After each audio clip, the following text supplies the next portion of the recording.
ಸದ್ಯಕ್ಕೆ ಈಗ ನಟ ದರ್ಶನ್ ಜೈಲಲ್ಲಿ ಹೇಗಿದ್ದಾರೆ, ಅವ್ರಿಗೆ ಹೇಗೆ ಟ್ರೀಟ್ಮೆಂಟ್ ಸಿಗ್ತಾ ಇದೆ ಅನ್ನುವಂಥ ಒಂದು ವಿಚಾರವನ್ನ ಅವರ ವಕೀಲರೇ ಕೋರ್ಟ್ ಗಮನಕ್ಕೆ ತಂದಿದ್ದಾರೆ. ನೋಡಿ, ದರ್ಶನ್ಗೆ ಊಟ ತಂದು ಬಿಸಾಕ್ತಾರೆ, ಹಾಕೊಂಡಿರೋ ಶೂಗಳನ್ನು ಕೂಡ ಬಿಚ್ಚಿಸ್ತಾ ಇದ್ದಾರೆ. ಪರಪ್ಪನ ಅಗ್ರಹಾರದಲ್ಲಿ ಅಸಲಿ ಜೈಲು ದರ್ಶನ ಆಗ್ತಾ ಇದೆ ಅನ್ನೋ ರೀತಿಯಲ್ಲಿ ಕೋರ್ಟ್ ಮುಂದೆ ದರ್ಶನ್ ಪಾಡನ್ನ ವಕೀಲರೇ ತರೆದಿಟ್ಟಿದ್ದಾರೆ.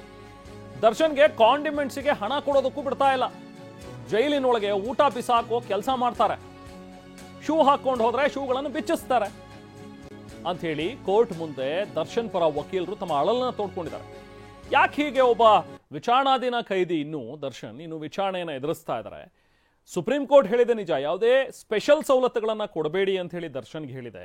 ಆದ್ರೆ ಬೇಸಿಕ್ ಫೆಸಿಲಿಟಿ ಕೂಡ ದರ್ಶನ್ಗೆ ಕೊಡ್ತಾ ಇಲ್ಲ ಅಲ್ಲಿ, ಅದರಿಂದಲೂ ಕೂಡ ವಂಚಿತರನ್ನಾಗಿ ಮಾಡ್ತಾ ಇದ್ದಾರೆ ಅನ್ನುವಂಥ ಒಂದು ಗೋಳನ್ನ ಇವತ್ತು ವಕೀಲರು ಕೋರ್ಟ್ ಮುಂದೆ ತರೆದಿಟ್ರು. ಅದರಲ್ಲಿ ಕಾಂಡಿಮೆಂಟ್ಸ್ ಅಲ್ಲಿ ತಗೊಳ್ಳೋದಕ್ಕೆ ಅವಕಾಶ ಇದೆ. ಬೇರೆ ಖೈದಿಗಳಿಗೂ ಕೂಡ ಹಣ ಕೊಟ್ಟರೆ ಅಲ್ಲಿ ಕಾಂಡಿಮೆಂಟ್ಸ್ ಅಲ್ಲಿ ಏನಾದರೂ ವಸ್ತುಗಳು ತಗೋಬೇಕು ಅನ್ನುವಂಥದ್ದಿದ್ರೆ ಅದನ್ನು ತಗೊಳ್ಬೋದು. ಸೊ ದರ್ಶನಿಗೆ ಕೊಡ್ತಾ ಇಲ್ಲ ಅದನ್ನು ತಗೊಳಕ್ಕೆ.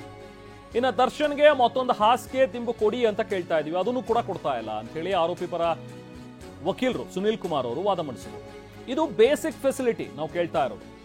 ಜೈಲಿನ ಒಳಗಡೆ ಊಟ ಬಿಸಾಕೋ ಕೆಲಸ ಮಾಡ್ತಾರೆ, ಇದು ಯಾರಾದರೂ ಮಾಡ್ತಾರೆ ಈ ತರ? ಜೈಲ್ ಸಿಬ್ಬಂದಿ ವಿರುದ್ಧ ದರ್ಶನ್ ಪರ ವಕೀಲರು ಆರೋಪವನ್ನು ಮಾಡ್ತಾ ಇದ್ದಾರೆ. ಇನ್ನು ಮ್ಯಾನ್ಯುಯಲ್ ಪ್ರಕಾರ ಸಿಗರೇಟ್ ಸೇದೋದೇನು ಅಪರಾಧ ಅಲ್ಲ, ಆದ್ರೆ ಅದಕ್ಕೊಂದು ಸಪರೇಟ್ ಜಾಗ ಇರುತ್ತೆ, ಸ್ಮೋಕಿಂಗ್ ಝೋನ್ ಅಂತಿರುತ್ತೆ, ಅಲ್ಲಿ ಮಾತ್ರ ಧೂಮಪಾನ ಮಾಡಬೇಕು.